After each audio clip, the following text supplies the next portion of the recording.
آدھا جزیہ لینے کی کہاں سے جواز نکالا گیا؟ خدا نے اگر کہا کہ 1 روپیہ لو تو آپ کو کیا حق ہے کہ 50 پیسے لو؟ تو خدا کے حکم کے اندر رد و بدل ہو گیا۔ مجھے اس بات کے اوپر کوئی تلقین یا تنقید نہیں کرنی، میں تو صرف یہ کہتا ہوں کہ امام جو ہے وقت کا حاکم ہے، وہ قرآن شریف کے خلاف آج تک مولا نے ہمیں کوئی حکم نہیں دیا۔ امام کے ہر حکم قرآن پاک کے تحت ہوتے ہیں۔ اگر ہم بیٹھ کے نماز پڑھتے ہیں تو رسول اکرم نے بیٹھ کے نماز پڑھی ہے، لیٹ کر بھی نماز پڑھی ہے، کھڑے کھڑے بھی نماز پڑھی ہے۔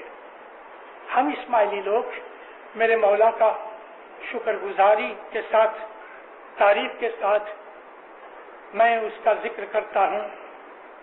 90% اسماعیلی، 90% اسماعیلی ہر روز کسی نہ کسی طرح کہیں نہ کہیں جماعت خانوں میں یا گھروں میں، موسٹلی جماعت خانوں میں، اکثر جماعت خانوں میں دعا پڑھتے ہیں۔